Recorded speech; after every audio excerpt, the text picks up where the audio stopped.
आपके जीवन को बेहतर बनाने के लिए प्रेरणादायक कृष्ण के विचार। महाभारत में कृष्ण हमेशा धर्म और अधर्म की बात करते थे, लेकिन कुरुक्षेत्र युद्ध के दौरान उन्होंने भीष्म और द्रोणाचार्य जैसे अधिकांश महान योद्धाओं को मारने के लिए छल का इस्तेमाल किया। क्या उसने जो सिखाया उसका अभ्यास नहीं किया? कृष्ण ने युद्ध के मैदान में जो किया वो सिर्फ धोखा नहीं था, ये पूर्ण विश्वासघात था। वहां जटिल रणनीतिक संरचनाएं थी जिनमें योद्धा लड़ते थे। ऐसी ही एक संरचना, जिसे चक्रव्यूह कहा जाता है, को भेदना लगभग असंभव था, जब तक कि आप इसकी जटिलताओं को न जानते हों। पांडवों में से एकमात्र अर्जुन ही ऐसे थे जिन्हें ये ज्ञान था। जब उनकी पत्नी सुभद्रा अभिमन्यु से गर्भवती थी, तब अर्जुन ने अपने अजन्मे बेटे की उपस्थिति में चक्रव्यूह को भेदने के बारे में बात की थी, और यहाँ तक कि अपनी मां के गर्भ में भी अभिमन्यु ने इसे समझ लिया था। लेकिन अर्जुन ने चक्रव्यूह से बाहर निकलने के बारे में बात नहीं की। कई वर्षों बाद जब कौरव सेना ने चक्रव्यूह बना लिया और पूरी पांडव सेना का वध करने ही वाली थी, अभिमन्यु, जो 17 वर्ष का था लेकिन पहले से ही एक महान नायक था, एक उग्र बाण की तरह चक्रव्यूह में टूट गया, क्योंकि वह जानता था कि उसे कैसे भेदना है। ये भीम और युधिष्ठिर ने उसे बचाने के लिए उसका पीछा करने की कोशिश की, लेकिन जब अभिमन्यु केंद्र में चला गया तो तुरंत चक्रव्यूह फिर से बंद हो गया। चक्रव्यूह के मध्य में जब उसका समर्थन करने के लिए कोई नहीं था, उसने कौरव सेना के कई प्रमुख लोगों को मार डाला। तभी उनका रथ नीचे चला गया, उनके सारे हथियार टूट गए। आपको एक निहत्थे व्यक्ति को नहीं मारना चाहिए, लेकिन कौरवों ने सोचा, भले ही वो सिर्फ 17 वर्ष का हो, वो बहुत अधिक विनाश करता है। उन्हें लगा कि उन्हें अभिमन्यु का अंत करना होगा और उन्होंने उस पर हमला कर दिया। अभिमन्यु ने रथ का पहिया उठाया और उससे युद्ध किया। कोई भी अकेला व्यक्ति उसे नहीं मार सकता था, इसलिए बहुत से कौरव वीर अभिमन्यु के चारों ओर एकत्र हो गए, जो कि युद्ध के नियमों के बिल्कुल विपरीत था। उन सभी ने लड़के को घेर लिया और मार डाला। अभिमन्यु चक्रव्यूह में प्रवेश करता है। वो इसिलेश्वर मंदिर, हेलेबिड, भारत में पत्थर की नक्काशी। युद्ध का नियम था कि जब सूर्य अस्त हो जाए तो उन्हें युद्ध करना बंद कर देना चाहिए। शाम को जब अर्जुन अपने शिविर में वापस आए तो उन्होंने अपनी प्रजा को विलाप करते देखा और उन्हें एहसास हुआ कि अभिमन्यु इस प्रकार मारा गया है। सीधे युद्ध में बहुत कम लोग ही अभिमन्यु को हरा सकते थे। किसी ने वर्णन किया कि कैसे उन्होंने उसे चारों ओर से घेर लिया और मार डाला। अर्जुन ने प्रतिज्ञा की, कल सूर्यास्त तक मैं जयद्रथ को मार डालूंगा, नहीं तो मैं आत्महत्या कर लूंगा। ये सुनकर दुर्योधन बहुत प्रसन्न हुआ। उसने सोचा कि उन्हें बस जयद्रथ की पूरी तरह से रक्षा करनी है और अर्जुन उस रात अपने हाथों से मर जाएगा, क्योंकि वह अपने वचन पर कायम रहेगा। जयद्रथ भयभीत था, वह युद्ध छोड़कर घर जाना चाहता था। दुर्योधन ने उनसे कहा कि यह उनकी प्रतिष्ठा के लिए अच्छा नहीं होगा। उन्होंने जयद्रथ से कहा, चिंता मत करो, हम आपकी सुरक्षा के लिए अपनी पूरी ताकत लगा देंगे। अगले दिन उन्होंने जयद्रथ के लिए एक विशाल सुरक्षात्मक संरचना बनाई ताकि वह मारा न जाए। लेकिन युद्ध के पहले ही क्षण से अर्जुन ने जयद्रथ की ओर विरोधी सेना में घुसना शुरू कर दिया, क्योंकि अगर वह जयद्रथ को नहीं मारता तो उसे खुद को मारना पड़ता। उसी समय सात्यकी और बुरीश्वर में झगड़ा हो गया। कृष्ण और अर्जुन के घनिष्ठ मित्र सात्यकी का बुरीश्वर के साथ पुराना झगड़ा था, जिनकी उम्र 70 वर्ष से अधिक थी, लेकिन फिर भी वे एक महान योद्धा थे। सात्यकी को राजा युधिष्ठिर की रक्षा करनी थी, लेकिन व्यक्तिगत भावनाओं से उबरकर उसने युधिष्ठिर का साथ छोड़ दिया और उन पर हमला करने के लिए बुरीश्वर की ओर चला गया। जब अर्जुन ने देखा कि राजा को असुरक्षित छोड़ दिया गया है तो वह चिंतित हो गया, लेकिन वह अपना ध्यान नहीं भटका सका, क्योंकि उसकी खुद की जान खतरे में थी। वह जयद्रथ की ओर बढ़ता रहा। सात्यकी ने बुरीश्वर पर हमला किया, लेकिन कुछ समय बाद बुरीश्वर ने सात्यकी को अपने रथ से नीचे गिरा दिया। सात्यकी के सारे हथियार नष्ट हो गए और वह लगभग बेहोश हो गया। बुरीश्वर अपने रथ से उतरे और सात्यकी की छाती पर अपना पैर रख दिया। कृष्ण ने ये देखा। सात्यकी कई वर्षों तक उनके लिए एक कट्टर और विश्वसनीय लेफ्टिनेंट रहे थे। कृष्ण उसकी क्षमताओं और सीमाओं को जानते थे और सात्यकी बुरीश्वर को नहीं हरा सकते थे। कृष्ण ने अर्जुन से कहा, बुरीश्वर सात्यकी को मारने जा रहे हैं। इससे पहले कि वो सात्यकी को मार डाले, आपको बुरीश्वर को प्राप्त करना होगा। अर्जुन ने कहा, मैं ऐसा कैसे कर सकता हूँ? बुरीश्वर सात्यकी से युद्ध कर रहा है। अब उसे गोली मारना क्षत्रिय धर्म के विरुद्ध होगा। कृष्ण ने उससे कहा, सात्यकी केवल तुम्हारे लिए लड़ने के लिए यहाँ आए हैं। अब आप किसी को उसे मारने कैसे दे सकते हैं? उसे बचा लो। अर्जुन ने कहा, नहीं, ये कानून के खिलाफ है। तब बुरीश्वर ने सात्यकी का सिर काटने के लिए अपनी तलवार निकाली। फिर कृष्ण ने कहा, तुम्हारा मित्र जिसने तुम्हारे लिए अपना जीवन दांव पर लगा दिया, यदि तुम उसके पास नहीं पहुंचोगे तो अब उसका वध कर दिया जाएगा। क्या तुम उसे ऐसे ही मरने दोगे? ये कैसा धर्म है? इस पूरे समय अर्जुन का बाण जयद्रथ पर लक्षित था। जब बुरीश्वर सात्यकी का सिर काटने ही वाला था, तभी अर्जुन ने मुड़कर बुरीश्वर पर तीर चला दिया। बुरीश्वरा का दाहिना हाथ कट गया। उन्होंने चारों ओर देखा और अर्जुन से कहा, तुम ऐसा कैसे कर सकते हो? जब मैं दूसरे आदमी से लड़ रहा था तो तुमने मुझे पीछे से गोली मारकर मेरा हाथ काट दिया।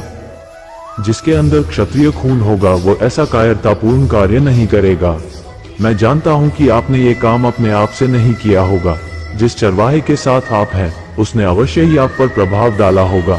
अर्जुन का क्रोध भड़क उठा और उन्होंने कहा, कल जब आप एक महान योद्धा मेरे 17 वर्षीय बेटे को घेरने के लिए कई अन्य लोगों के साथ शामिल हुए और उसे पीछे से चाकू मारा, तो आपका धर्म कहाँ था? अब आप किस बारे में बात कर रहे हैं? एक दिन पहले किए गए कृत्य से शर्मिंदा होकर बुरीश्वरा ने अपना सिर नीचे कर लिया। वो अपने रथ के पास गए और कमल मुद्रा में बैठ गए। सात्यकी फिर से सचेत हो गए और पूरी तरह हतप्रभ होकर इधर उधर देखने लगे। उसे नहीं पता था कि क्या हुआ था। जब उसने बुरीश्वर को वहां बैठे देखा तो उसकी पुरानी भावनाएं और क्रोध हावी हो गया। बुरीश्वर का कटा हुआ हाथ, जिसमें अभी भी उसकी तलवार थी, जमीन पर पड़ा हुआ था। सात्यकी ने हाथ फेंक दिया, तलवार उठाई और बुरीश्वर की ओर चला गया। कृष्ण और अर्जुन दोनों चिल्ला रहे थे, रुको, ऐसा मत करो सात्यकी। लेकिन सात्यकी ने बुरीश्वरा का सिर काट दिया, जबकि बुरीश्वरा आंखें बंद करके बैठा था। कृष्ण ने अपना सिर नीचे कर लिया। वह यह नहीं चाहता था। सात्यकी ने जो किया उससे अर्जुन पूरी तरह से आश्चर्यचकित थे, लेकिन सात्यकी महान था क्योंकि वो अंततः बदला लेने में सक्षम था। जैसे जैसे दिन ब दिन युद्ध बढ़ता गया, सारा धर्म टूटता गया। पहले दिन वे कानून के अनुसार लड़े, दूसरे दिन उन्होंने कानून तोड़ना शुरू कर दिया और 14वें 15वें दिन तक सारा कानून टूट गया। लोगों ने वही किया जो वे चाहते थे और अपनी इच्छानुसार एक दूसरे को मार डाला। अर्जुन ने जयद्रथ का वध कर दिया। अर्जुन ने जयद्रथ की ओर बढ़ना जारी रखा, लेकिन ऐसा लग रहा था कि जयद्रथ उसकी पहुंच से बाहर है। उसकी रक्षा के लिए पूरी कौरव सेना एकत्र हो गई थी। जब कृष्ण ने देखा कि इस स्थिति में अर्जुन के पास जयद्रथ को हराने का कोई रास्ता नहीं है, तो उन्होंने अपने जादू का उपयोग किया और एक विशाल बादल प्रकट किया, जिससे ऐसा लगे कि यह सूर्यास्त हो गया है। ये देखकर जयद्रथ बिल्कुल रोमांचित और राहत महसूस कर रहे थे, क्योंकि उन्हें लगा कि उस दिन की लड़ाई खत्म हो गई है और वो बच गए हैं, जिसका मतलब है कि अर्जुन उस दिन मर जाएंगे। पूरी कौरव सेना उत्साहित थी और विजय के नारे लगा रही थी। सभी ने हथियार डाल दिए थे, लेकिन सूरज वापस आ गया और अर्जुन ने जयद्रथ को गोली मार दी और वह गिर गया। एक और धोखा। जैसे कि यह पर्याप्त नहीं था, जब कर्ण और अर्जुन लड़ने आए तो कृष्ण ने फिर से हस्तक्षेप किया। युद्धकला में कर्ण और अर्जुन बराबरी के थे। अर्जुन ने जो कुछ भी किया, कर्ण के पास उसका उत्तर था। लेकिन कर्ण के पास एक विशेष हथियार अस्त्र था, जिसका अर्जुन के पास कोई जवाब नहीं था। कर्ण ने इसका निशाना अर्जुन के माथे पर लगाया और वह उसे मारने ही वाला था। जब कृष्ण ने ये देखा तो उन्होंने एक बार फिर अपने जादू का प्रयोग कर अर्जुन के रथ को कुछ इंच धरती में धंसा दिया। हथियार ने अर्जुन के मुकुट को तोड़ दिया और उसे कुछ समय के लिए बेहोश कर दिया, लेकिन यह उसके सिर में प्रवेश नहीं कर सका जैसा कि इरादा था। कई बार कृष्ण ने ऐसे काम किए, ये सिर्फ धोखे से कहीं अधिक था। पासे के खेल में पांडव हार गए। द्रौपदी को दरबार में पेश किया गया। इसका औचित्य क्या है? ऐसा नहीं है कि उसका धर्म ऊंचा है और किसी और का नीचा है। युद्ध में वे जिस चीज का सामना कर रहे थे वो बहुत बड़ी बुराई थी। दुर्योधन, शकुनी, कर्ण और अन्य सभी ने पहले दिन से ही अन्याय का स्तर बहुत ऊंचा कर दिया था। जब से उन्होंने भीम को जहर देकर मारने की कोशिश की और उसे बांधकर नदी में डाल दिया। फिर पासे का खेल, जो पूरी तरह से धोखा था और सार्वजनिक रूप से द्रौपदी को निर्वस्त्र करने की कोशिश का अपमान था। फिर पांडवों को लाख और गंधक से बने महल में जलाने की कोशिश की और फिर धोखे से उन्हें उनके राज्य से निकाल दिया। ऐसी अनगिनत घटनाएं थी जिनके कारण ये युद्ध हुआ। हर जगह उन्होंने बिना किसी हिचकिचाहट के छल का इस्तेमाल किया। जब वे लाभ में थे तो उनके लिए कोई धर्म नहीं था, जब वे नुकसान में थे तो वे धर्म को लाभ के साधन के रूप में बता रहे थे, लेकिन अगले ही पल वे फिर वैसे ही थे। महाभारत में कृष्ण कहते हैं, वे जो कर रहे हैं वह अधर्म है, हम जो कर रहे हैं वह भी अधर्म है, लेकिन हम धर्म की स्थापना के इरादे से ऐसा कर रहे हैं, वे अधर्म की स्थापना के इरादे से ऐसा कर रहे हैं। यह सही और गलत का सवाल नहीं है, यह उद्देश्य का प्रश्न है, और यह भी कि क्या आप कानून की सीमाओं के भीतर सफल होंगे या नहीं। उसने यह नहीं कहा कि वह जो कर रहा था वह सही था, वह जानता था कि यह गलत था, लेकिन वह जो हासिल करने की कोशिश कर रहा था वह सही था, इसीलिए उसने ये सब किया। हम सभी को अपने जीवन में संतुलन की आवश्यकता है और हम भगवान कृष्ण के श्रद्धेय परिचितों के माध्यम से ऐसा कर सकते हैं। जीवन पर कृष्ण के उद्धरण अत्यंत ज्ञानवर्धक और शक्तिशाली हैं। भगवान कृष्ण के उद्धरण आपको कठिन परिस्थिति में खुद को ऊपर उठाने में महत्वपूर्ण रूप से मदद कर सकते हैं और आपको ज्ञान से भरपूर जीवन जीने के लिए प्रोत्साहित कर सकते हैं। जीवन पर इन सकारात्मक कृष्ण उद्धरणों को पढ़ें और उनका पालन करें। इंसान अपने विश्वासों से बनता है, जो जैसा विश्वास करता है वैसा ही बन जाता है।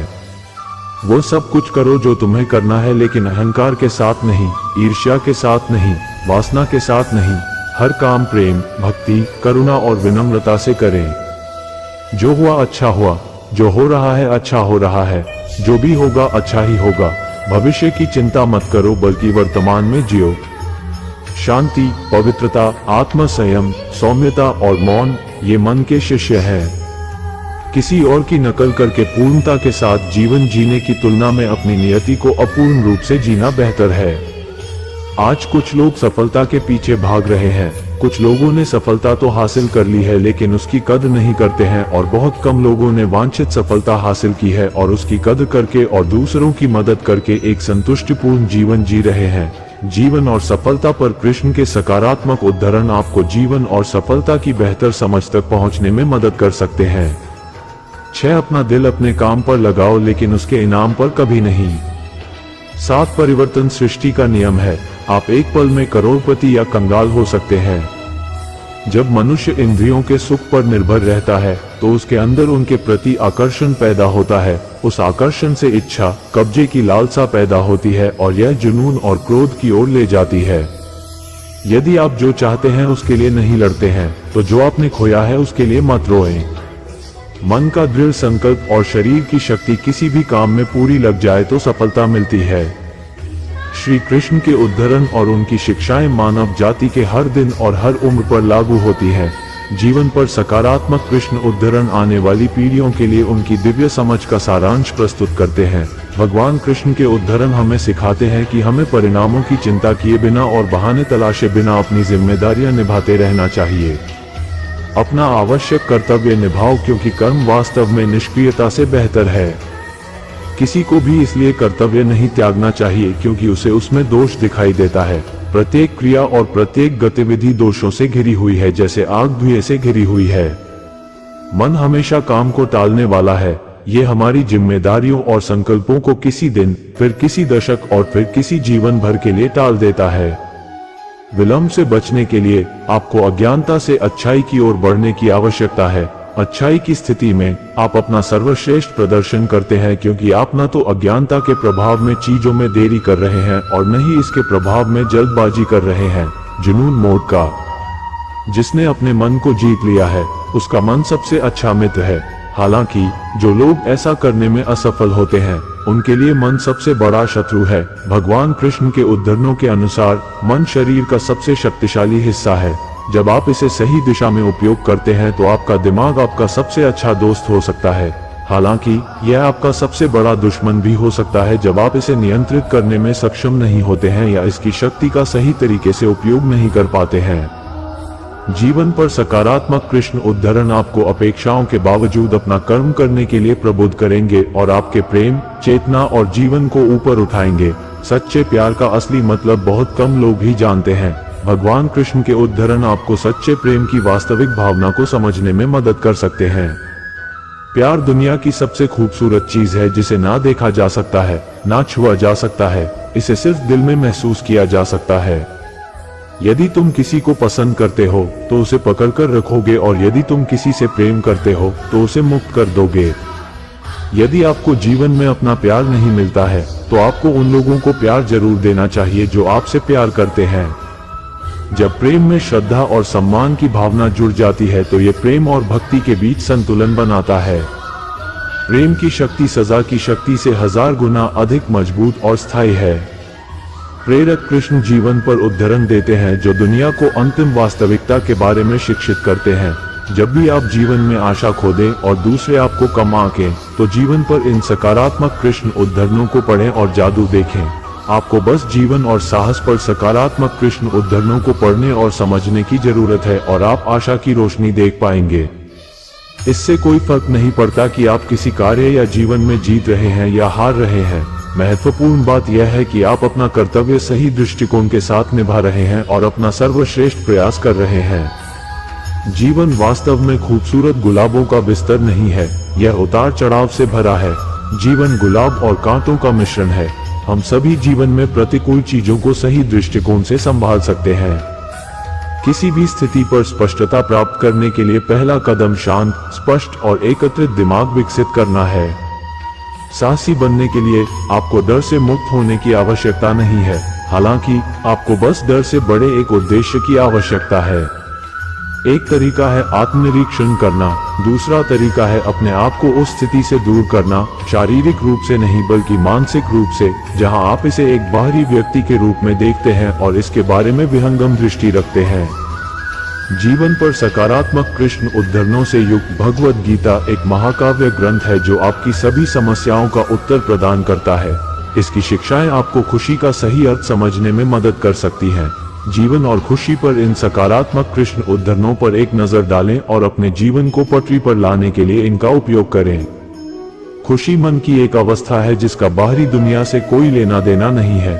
खुशी की कुंजी इच्छाओं में कमी है। निस्वार्थ सेवा के माध्यम से आप हमेशा फलदायी हो सकते हैं और अपनी इच्छाओं की पूर्ति पा सकते हैं। जो लोग हमेशा संदेह करते हैं उनके लिए न तो इस दुनिया में और न ही कहीं और कोई खुशी है।